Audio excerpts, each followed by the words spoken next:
Hey, good afternoon. Good afternoon. Missed you yesterday. Thank you guys for tuning in today. We were on grandparents' duty and I wanted to just spend some time. So that's what happened yesterday. That's why we did not have a broadcast yesterday. We had our grandbaby over just for a little bit. So that little bit was during this time, so I wanted to make sure I had some time with her. So I hope everybody had a great yesterday and having a great day today. We are in the midst of talking about our spiritual journey, our journey to healing, and just got some things to share with you today. Probably, I could turn this down, a little homework too. You know, we always like the homework side of it. So it's good to be with you. Good afternoon. Let me see who we got here. Let's see. Hello to my dad. And I'm moving the camera. Hello to Donna. Missed you too. Hello to my mother. Hello to Mike Brady. Hello to Stephanie. Hey, Violet. Okay, let's get into this. So we're talking about healing, and we've covered several things, 3 things that we've talked about. We've talked about confessing our hurts and pains to the Lord, confessing our hurts and pains to a good trusted friend. We also talked about, what else did we talk about? Confession. We talked about forgiveness, how important it is for us to forgive, biblically, how God commands us to forgive. And of course, there is a blessing in forgiving those that have hurt us, okay? We also talked a little bit about deliverance, just showing you some things about the fact that as Christians, we can have spiritual oppression or demonic oppression and obsession, but not possession, right? If you remember that. And the key behind that was I wanted us to be able to identify, I think it's important for all of us to be able to identify if there is demonic activity in our lives, because, you know, it could be easy just to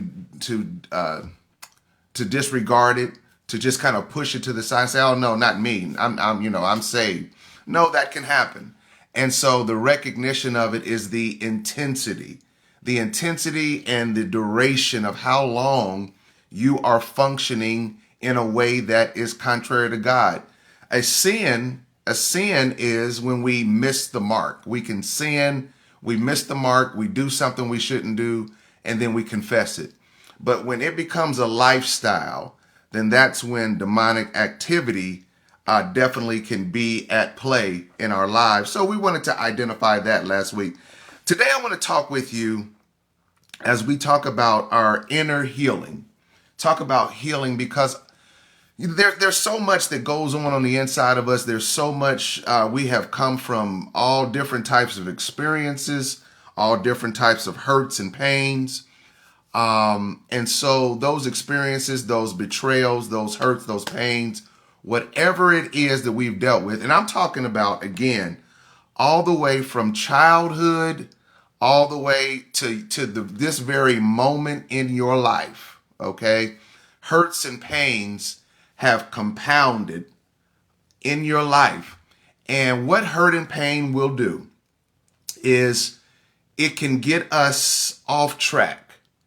It can get us moving in a direction in life that we should not be moving in. That's what hurt and pain can do. So that's why we're talking about this healing process. And today, let me pull up my notes real quick. Today, I want to talk with you in reference to getting started. We've already got started, but just to show you some things more practically. Let me get this. Hold on one second. More practically where our lives are concerned. So, as we move forward, you see I'm getting a little comfortable now. I done leaned over because we're about to get into some stuff. As we move forward in our healing, now that we've talked about forgiving people, now that we've talked about the things we talked about, there's some work that we have to do. Now, we've done some work. We've confessed some healing. We've confessed it. But there's some other things now that as we move forward, because we've been dealing a lot with the past, right? Part of the healing has to do with dealing with our past in some way or another. That's what we've been dealing with the confession and the forgiveness of people. Now, as we go forward, though, we have to have a plan. We have to have a plan so that we won't return to the cycle, in that cycle of doing some of those things over again. So here's what I want to ask of you today. All of us are busy. We all are busy. It doesn't matter what. I think about even my parents. My parents are in their retirement years, but they still on the go. They're still because we can find things to do, right? So whether you're in retirement years, whether you're in your 20s, whether you're in your 30s, 40s, 50s, you're still working working a job, building your business, whatever you're doing, regardless of where you are, if we don't put into practice the three things that I'm about to share with you, then we will keep a life of busyness. And busyness can be good or busyness can be bad. What does this have to do with healing? Well, it has everything to do with healing, because if our lives are properly prioritized, then the healing will come much easier. Properly prioritized, okay? So remember, busyness can happen to everybody, and it can be good as long as the busyness has to do with three things. So you're now being given permission to be busy. We talk about don't be busy, Now you have permission to be busy. But here's what you want to be busy with. All right? Number one. What I want you to write down, I hope you're somewhere where you can write. I want you to write this down or put it in your voice recorder in your phone. Don't forget it. Number one, let's now begin, regardless of your age, let's now begin to develop a pattern of priorities. A pattern of priorities. Let me say that one more time. A pattern of priorities. This is you now. This is between you and God. What are the priorities in your life? And I mean in numerical order. Number one priority in your life, what is it? Number two, what is it? Number three, what is it? Number four, what is it? You've got to, we all have got to list our priorities, because it's only in listing our priorities that we will, of course, live a healthy life. Internally, externally, everything that has to do with, we talk about physical fitness, we talk about renewing of the mind, we talk about finances. All of that stuff is a part of life. Life can be very complex if we don't have it prioritized. In other words, we're being pulled in every direction. That's when life can become complex, is when we're pulled in every direction because we don't have priorities. So what are your priorities in life? And I want to kind of share some, but I don't want to share them because I really want you to really think about what are your priorities. The scary part about priorities is that if your priorities are the wrong priorities or they're in the wrong order, then that too can mess up your life. Okay, that's why I'm kind of in between right now. So let's just say this. Let's put it this way. Let me just throw some things out at you to consider. All right, we're priorities. Number one, today we're talking about developing your priorities. And I'm asking you to take some time today, tonight. Just take some time. It just takes a couple minutes. Just sit down and jot down your priorities. Number one, do your priorities start with God?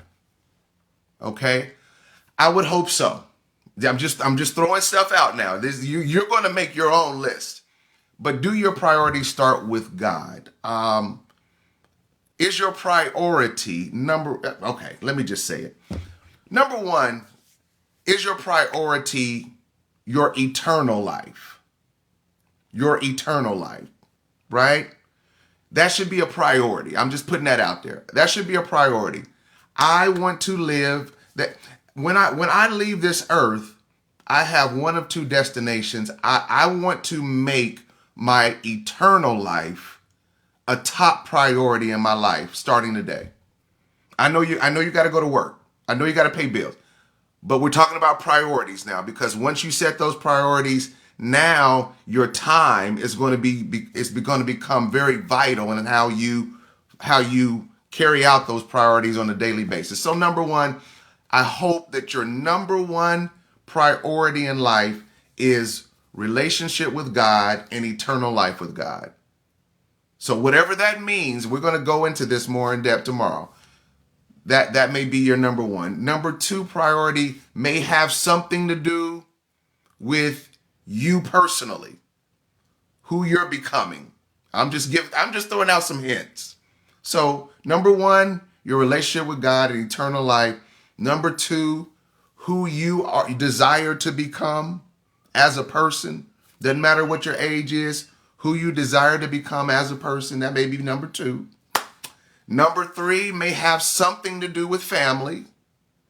All right. Marriage, children, grandchildren, time with children, time with grandchildren. I'm just throwing stuff out there. That may be number three. It could be number three. Number four may have something to do with something financial. I don't know. Just some things I'm throwing out at you.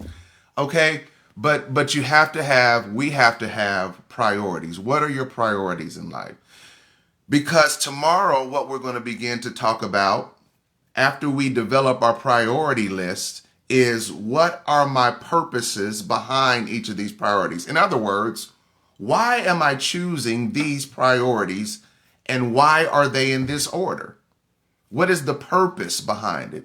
See, priority, then purpose is very, very important, because when your motives are right, your reasons why you're doing what you're doing, it totally changes how you go about doing it.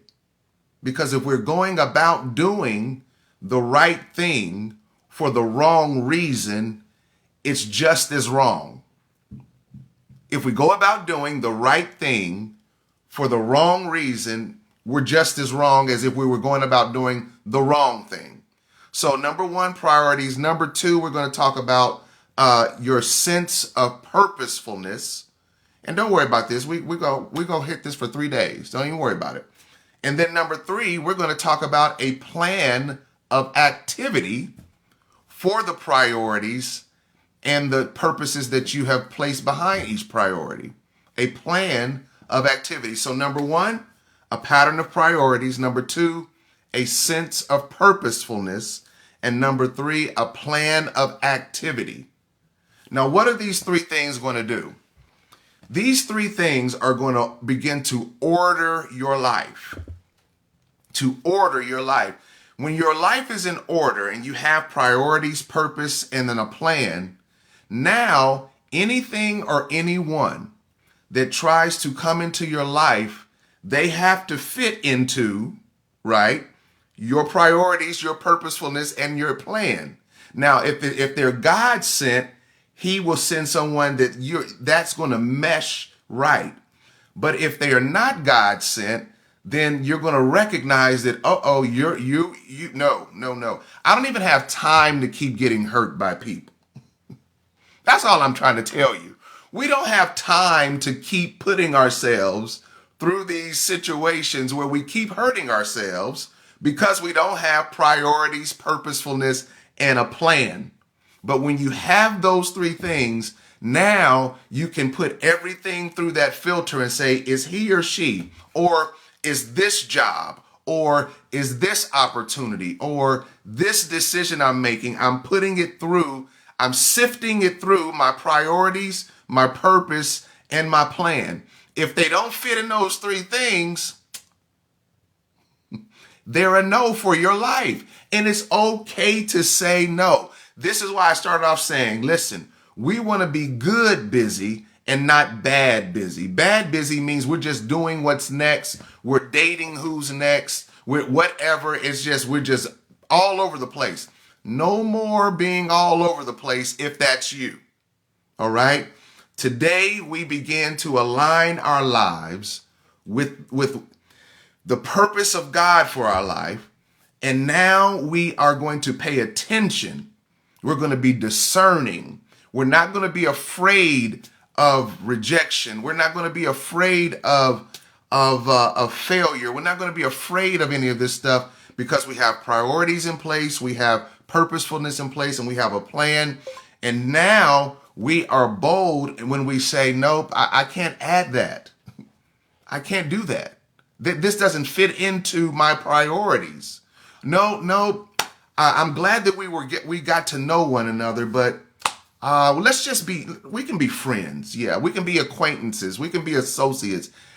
You don't have to say this to them, obviously, but that person just does not fit into my priorities, purposefulness, and plan.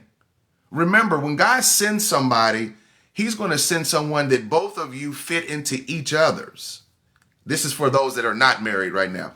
He's going to send someone where your stuff just flows into his stuff because you were brought together for common priorities, purpose, and plans. Common. That's what a marriage is. Common agreement. So if that person doesn't, maybe you are down the road, but not right now. No, not right now. Not right now. No. All right. Or this, again, I'm throwing out examples because I want you to think about as we're developing this list. Now we have to be able to say yes to some things and no probably to a lot more things. All right. So tonight, tomorrow, as soon as possible, whenever you have that moment, whenever it is a priority to you, I want you to develop a list of your life priorities, right? Yeah. I'm tempted to share mine, but I don't want to share mine because I want you, I'm not going to share mine. Okay. What are your priorities in life? What are your priorities in life? That's the homework for today. Tomorrow we're going to pick up on talking of adding to your priorities, your purposefulness for each priority. What is the purpose of this? Why am I doing this? Right? If it's a priority in my life, why am I doing this? Because I want to do it for the right reason. So we'll talk about that tomorrow, but take some time today and begin that list. Love you all. God bless you. It was great to be back with you today, and I'll see you tomorrow. Bye-bye.